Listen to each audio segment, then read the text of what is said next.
नमस्कार मैत्रिणींनो, मी ज्योती होम कुक्समध्ये तुमच्या सर्वांचं स्वागत आहे। आज आपण बनवणार आहोत सर्वांच्या आवडीचा पदार्थ अगदी घरगुती आणि पारंपरिक पद्धतीने, ते म्हणजे वांग्याचं भरीत। हा पदार्थ भाकरी, पोळी, भात सगळ्यासोबतच अगदी चविष्ट लागतो। चला तर बघूया याची रेसिपी। वांग्याचं भरीत करण्यासाठी अगदी मोजकच साहित्य लागतं। हा कमी वेळेत बनणारा अगदी चविष्ट पदार्थ आहे। यासाठी आपल्याला लागणारा सर्वप्रथम पदार्थ तो म्हणजे वांगी।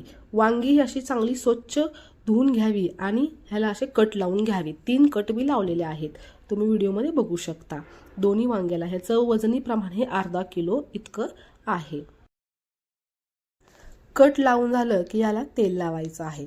दोन्ही बाजूने संपूर्ण बाजूने तेल लावून घ्यायचं आहे। कट लावायचं कारण हे की वांगी भाजताना ती फुटू नयेत आणि उडू नयेत यासाठी तो कट लावायचा आहे। त्याचबरोबर दुसरं कारण म्हणजे वांगी आतपर्यंत भाजली गेली पाहिजेत, यासाठी हा कट लावणं अत्यंत आवश्यक आहे।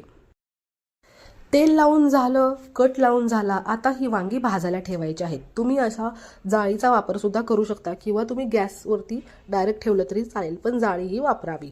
तुमच्याकडे चूल असेल तर चुलीमध्ये सुद्धा तुम्ही ही वांगी भाजू शकता। अत्यंत सुरेख आणि सुंदर चविष्ट अशी लागतात। व्हिडिओ शेवटपर्यंत नक्की बघा, जेणेकरून तुमचं हे वांग्याचं भरीत अगदी कमी वेळात कमी साहित्यामध्ये चविष्ट बनून तयार होईल। वांगी सर्व बाजूने भाजून घ्यायची आहेत। मला ही 2 वांगी भाजण्यासाठी कमीत कमी 10 मिनिटे लागलेली आहेत।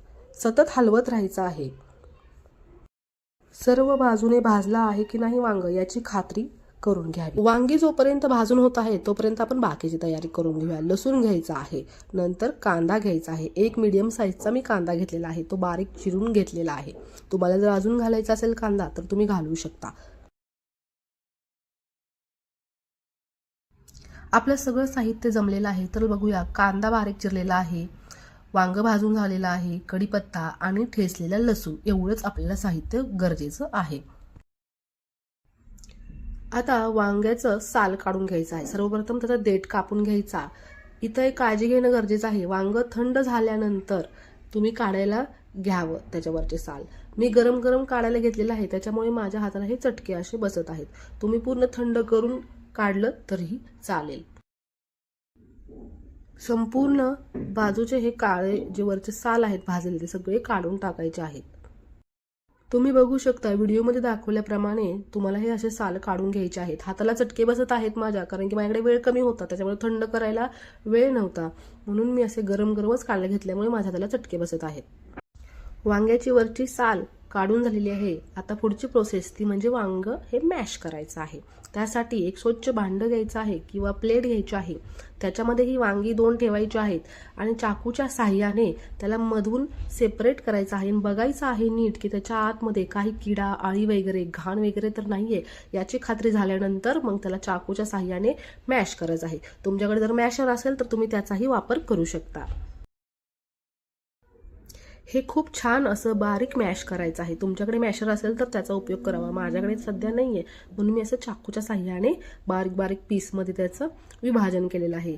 आता वेळ झालेली आहे फोडणी द्यायची। त्यासाठी गॅसवरती कढई ठेवायची आहे। त्या कढईमध्ये तेल टाकून घ्यायचं आहे। तेल गरम झालं की त्याच्यामध्ये कढीपत्ता, नंतर ठेचलेलं लसूण हा ठेचून घालायचा आहे।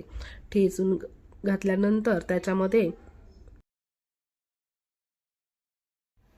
नंतर तो चांगला परतून घ्यावा। थोडासा लालसर झाला की मग त्याच्यामध्ये कांदा टाकावा।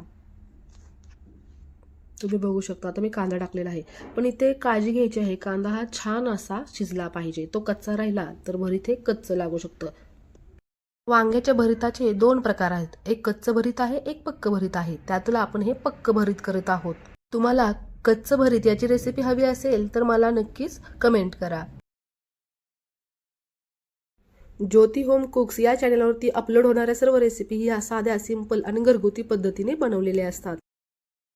आपला कांदा असा छान परतून झालेला आहे, तर त्यात आता मसाला टाकूया। 2 चमचे कांदा लसूण मसाला, अर्धा चमचा हळद आणि 1 चमचा लाल तिखट, हे चांगलं परतून घेऊ। सर्व मसाले चांगले परतून झाले की त्याच्यामध्ये मॅश केलेलं भरीत टाकू आणि तेही चांगलं परतून घेऊ। बघू शकता चांगलं परतून घेतल्यानंतर एक साधारणतः 2 मिनिट हे सगळं मिक्स करून द्यायचं आणि त्याच्यामध्ये चवीनुसार मीठ टाकून घ्यायचं। हे वांग्याचं भरीत तुम्ही भाकरीसोबत, चपातीसोबत किंवा भातासोबत खाऊ शकता. अगदी चविष्ट लागणारा हा पदार्थ आहे. हा पदार्थ बनण्यासाठी कमीत कमी 15 ते 20 मिनिटं एवढा लागतात. तुम्हाला जर हा व्हिडिओ आवडला असेल तर नक्कीच आमच्या चॅनेलला सबस्क्राईब आणि लाईक करायला विसरू नका. Thank you for watching.